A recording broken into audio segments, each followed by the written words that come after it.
Pois bem, o tema trabalho escravo e a minha abordagem que nós combinamos, vou falar um pouco das modalidades de trabalho escravo, mas lato sensu, e após vou falar um pouco sobre o trabalho escravo rural e também no meio urbano. Pois bem, não sei se está a transparência ainda não. Como é que... Transparência está aí? Não. Não. Caio, por favor. Pronto. Qual que é o anterior? Pode clicar. Aqui.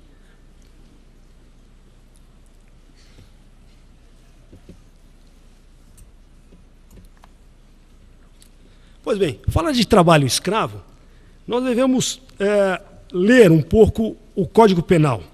O Código Penal, no artigo 149, e o Código Penal de 1940, com a redação original, ele falava apenas que reduzir alguém à condição análoga à de escravo, reclusão de 2 a 8 anos.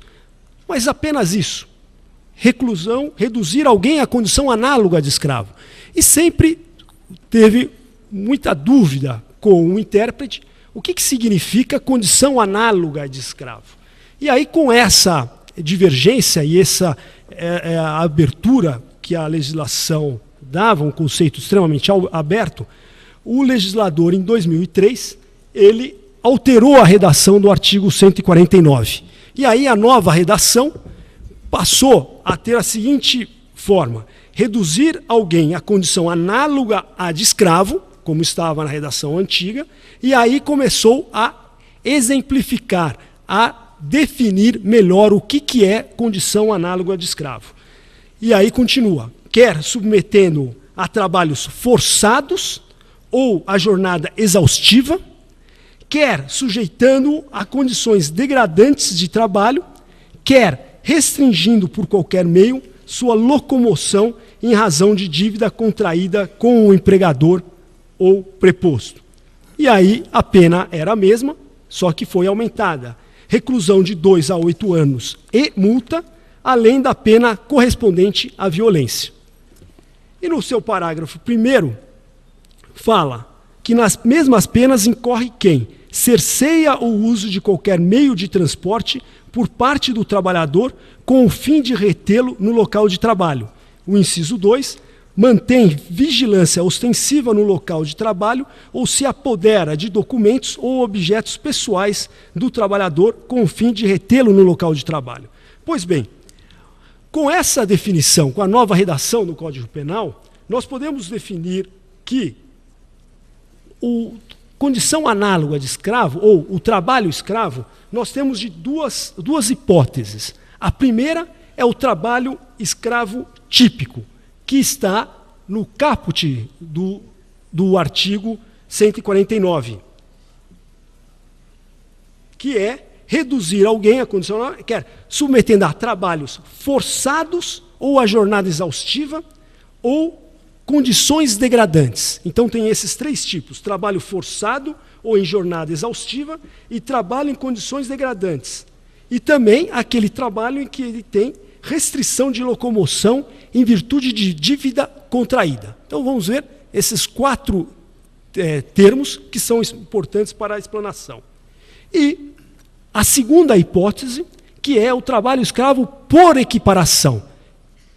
O trabalho por equiparação é o que está no parágrafo 1º do artigo 149, que ele fala na questão de cercear por qualquer meio de transporte por parte do trabalhador com fim de retê-lo, e também eu colocaria aí também a retenção de documentos, porque aí a retenção de documentos muitas vezes inviabiliza a sua locomoção, e a outra trabalho escravo por equiparação, que é manter a vigilância ostensiva. A vigilância ostensiva que pode ser por armas ou, de alguma forma, impedindo que esse trabalhador se retire do local de trabalho de forma livre. Então vejamos que tem essas duas hipóteses. No caso do trabalho forçado, é todo aquele trabalho em que há falta de liberdade ao trabalhador, que ele tem que trabalhar de forma obrigatória, ele tem que trabalhar, permanecer no trabalho, é tirado a sua liberdade, que pode retirar a liberdade antes ou durante o contrato de trabalho. Ele tem a questão que ele tem que aceitar ele não consegue aceitar espontaneamente a aceitação de trabalho. A outra forma que é a jornada de trabalho exaustiva. O que é a jornada de trabalho exaustiva? O Ministério Público do Trabalho, através da sua Coordenadoria de Combate ao Trabalho Escravo, editou uma resolução, uma orientação, definindo o que é trabalho jornada de trabalho exaustiva. E o Ministério Público entende que jornada de trabalho exaustiva é aqui, por circunstâncias de intensidade, frequência ou desgaste, cause prejuízos à saúde física ou mental do trabalhador, agredindo sua dignidade e decorra de situação de sujeição que, por qualquer razão, torne irrelevante a sua vontade. São aquelas formas de trabalho de jornada exaustiva, como nós podemos encontrar, muitas vezes, no corte da cana-de-açúcar, como eu vou mostrar aqui as fotos agora, de trabalhadores que trabalham, às vezes, numa condição precária, em temperaturas extremamente elevadas, sem qualquer tipo de ambiente de água potável, com roupas não apropriadas para o corte, e aí também com uma produção extremamente alta, ele tem que produzir muito para poder tirar o ganho, e aí ele sofre uma pressão muito grande de trabalhar horas prolongadas para poder ter um ganho mínimo com esse corte da cana. Então isso é um tipo de trabalho, de jornada de trabalho exaustiva.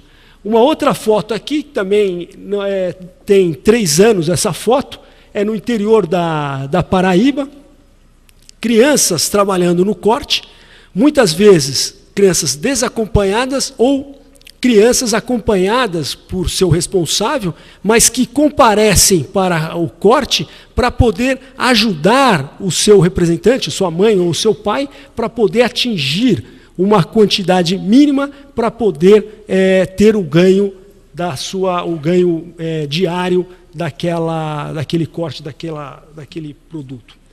Outra questão também, que nós falamos do trabalho forçado, jornada de trabalho exaustiva, e também o trabalho em condições degradantes, que são todas aquelas que desprezam a dignidade humana, são aquelas que descumprem direitos fundamentais do trabalhador, em especial a saúde, a segurança, o repouso, a alimentação e outros direitos decorrentes da sua personalidade. E aí eu também vou passar alguns slides de operações em que o Grupo Móvel, que é organizado pelo Ministério do Trabalho e Emprego, Ministério Público do Trabalho e a Polícia Federal, são grupos móveis de atuação de combate ao trabalho escravo, tanto no meio rural como no meio urbano.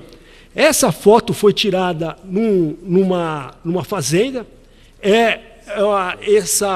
Esses 2 recipientes são recipientes com água que eram fornecidas aos trabalhadores, que os trabalhadores iam trabalhar no meio do mato, que eram recrutados pelos gatos, que o fazendeiro, muitas vezes ele alega que desconhece que aqueles trabalhadores estão numa situação degradante, porque ele fala, olha, não, eu só contratei o gato. E o gato que contratou, ele que é o responsável, eu não tenho culpa nenhuma. Eu moro em Brasília, não acompanho, não tenho ido à minha fazenda, eu apenas contratei um trabalhador, ou às vezes uma microempresa, e ele é que contratou, eu não tenho culpa nenhuma, eu não tenho responsabilidade.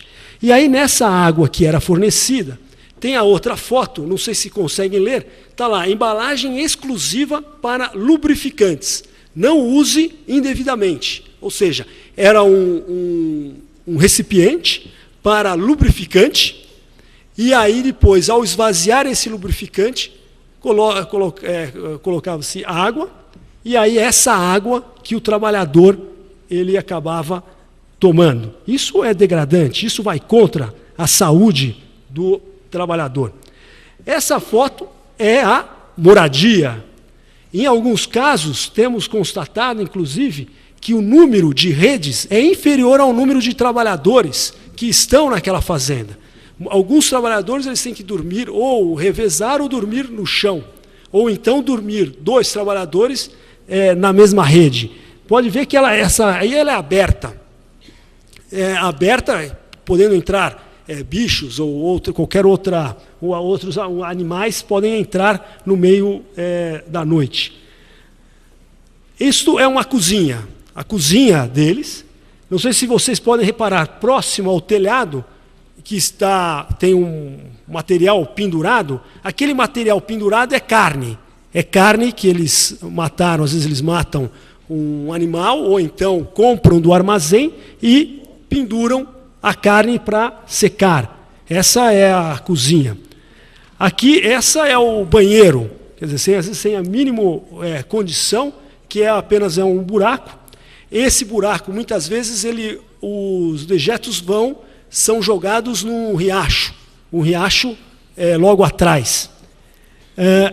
E aí está o riacho. Um colega, José Cláudio, que é lá do Pará, um colega aposentado, ele esteve numa inspeção numa fazenda, há alguns anos atrás, e ele falou até que a própria condição dos trabalhadores de entenderem um pouco a questão de saúde, né, que às vezes não teve nenhum tipo de educação, eles utilizam onde começa o rio, né, então vamos supor que o rio desce da esquerda para a direita. Do lado esquerdo, eles colocam o banheiro. Então, onde cai os dejetos do banheiro, vão para aquela parte. Na ponte, onde eles lavam a roupa. E a cozinha, um pouquinho abaixo, ou seja, toda a água que sai do banheiro vai passar pela roupa, onde ele pega depois a água para a cozinha. Quer dizer, é uma condição extremamente precária. Aí, isso também que está pendurado são carnes, carne seca, pendurada, e que muitas vezes dessa carne, ou eles matam um animal, ou eles compram do gato, daquele que explora o seu trabalho. Essa questão aí é uma foto que não foi tirada por nenhum colega, isso aí é uma foto que eu tirei da internet, mas é o que mostra o transporte do trabalhador rural. É a forma que ele é transportado, muitas vezes por uma fazenda muito longe da sua cidade de origem. Esse caderno é um caderno de anotações, ou seja, na questão que nós colocamos de dívida, da dívida que ele assume, que é aquela outra modalidade de trabalho forçado, porque ele assume uma dívida perante o empregador antes mesmo dele trabalhar. E no curso do trabalho, muitas vezes, ele assume outras dívidas. Então, nesse caderno aí estava anotado o transporte que ele veio da cidade de origem dele, às vezes do interior do Piauí ou do estado do Pernambuco, vai para o Pará, ele tem que pagar esse transporte, ele já fica devendo o transporte. Aí ele vai dormir numa pensão. Fica lá na pensão 2, 3 dias até conseguir um emprego. Ele também tem uma dívida. Aí depois o gato paga essa dívida da pensão, só que ele fica devendo para o gato. E aí ele fica com uma dívida. E ele tem a certeza absoluta que ele vai conseguir pagar, porque a promessa de trabalho e a promessa do quanto ele ia receber é um valor que ele entendia antes de ser contratado como suficiente para pagar a dívida em poucos meses. Só que a dívida vai aumentando e muitas vezes ele não recebe o que foi prometido. Então esse é um caderninho que foi tirado numa fazenda em que ele foi libertado. E a arma, aquilo que nós falamos, do trabalho, muitas vezes ele não tem a condição de sair, ele é ameaçado de morte se ele sair da fazenda antes do pagamento da dívida. E agora, nós vimos a questão do trabalho rural, que muitas vezes ficamos chocados com aquela situação em que eles vivem. Mas a questão do trabalho escravo, e nós temos aqui na cidade de São Paulo, está aqui a poucos quarteirões, a talvez no máximo 2 quilômetros desse teatro, que é o trabalho que nós encontramos muitas vezes nas confecções. Nas confecções, por quê? Porque teve toda uma origem, uma história, né? Que na década de 50, 60, a Coreia do Sul era um país que não era o país das condições que nós encontramos hoje na Coreia do Sul, era um país pobre. O governo coreano celebrou termos de cooperação com alguns países da América do Sul, e um deles era o Brasil. E muitos coreanos vieram trabalhar, de origem coreana, né? Coreanos vieram trabalhar no Brasil, se instalaram aqui na região do Bom Retiro, Bexiga, Bom Retiro, centro, e começaram a trabalhar com baixa qualificação. Eles começaram a trabalhar muitas vezes nas costuras, nas empresas de confecções, e começaram a trabalhar, foram arrecadando, alguns foram sobressaindo, compraram maquinário. Muitos depois começaram a abrir lojas, a comercializar a confecção, o produto que comercializavam. E aí esses de origem coreana, né, no início, começaram a contratar alguns estrangeiros daqui da região do Mercosul, países limítrofes. Vieram muitos em situação irregular, começaram a trabalhar para esses coreanos.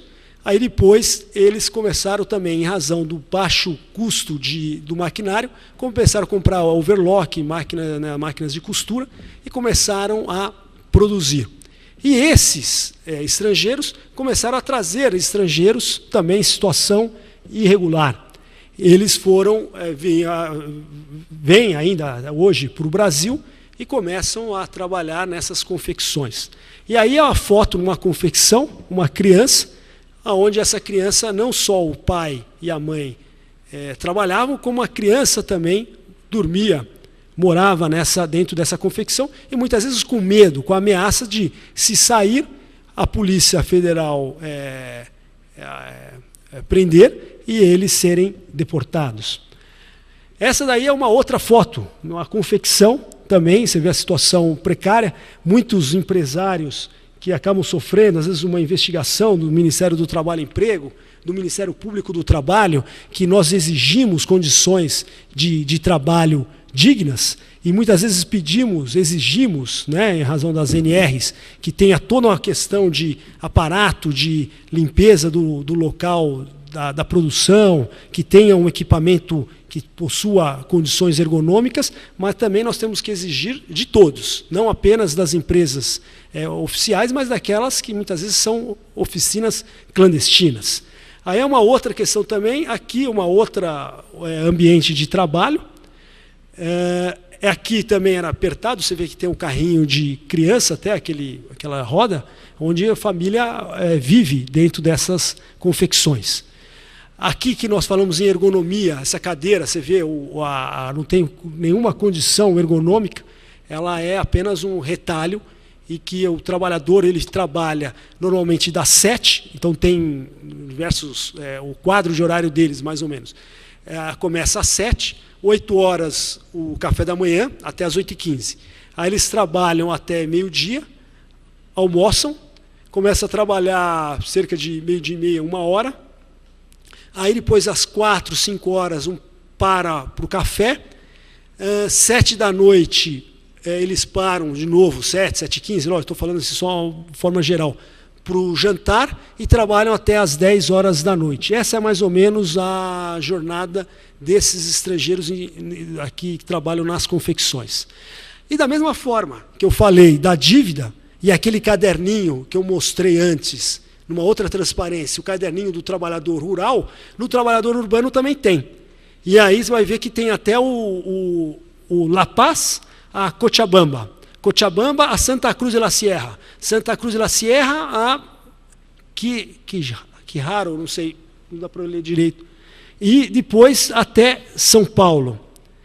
Aí a imigração tem um valor que ele tem que pagar, mais o táxi, e aí vai. E aí esse caderninho vai depois do aluguel que paga, tudo mais. Eu estou com uma representação que está, um inquérito, né, que está comigo, que era o seguinte, é uma família era um casal com uma criança de 3 meses apenas. Esse casal ele teve a promessa de trabalhar numa confecção, ia receber R$ 8,50 por peça costurada. E R$ 8,50 é mentira. Com certeza ele iria receber apenas R$ 1,50, R$ 2,50, dependendo da peça. Recebeu essa promessa. Começou a morar dentro da confecção, aí o empregador exigiu o pagamento do aluguel, porque ele estava morando, ele estava dormindo dentro, ele tem que pagar um aluguel. Cobrou 350 por mês. Só que como ele tinha que fazer o pagamento adiantado de 2 meses, R$ 700. E aí depois não cumpriu com a promessa e esse casal conseguiu escapar e conseguiu denunciar essa confecção. E aqui por que ele não sai? Porque ele tem grade, além da ameaça que ele sofre, dizendo, olha, se você sair você vai ser preso, você vai ser deportado. Cuidado. E fica, muitas vezes, retém o documento. Aqui é o alojamento deles. E aqui é a fiação, quer dizer, o perigo que ele sofre, que tem o perigo da fiação de depois ter um curto-circuito e pegar fogo. E essa é a cozinha. É um pouco diferente da cozinha que nós vimos lá na fazenda, né? Mas também é precária. E aqui as condições de trabalho. Eu vou finalizar por causa do tempo e depois estou aberto aos debates. Então, muito obrigado pela atenção.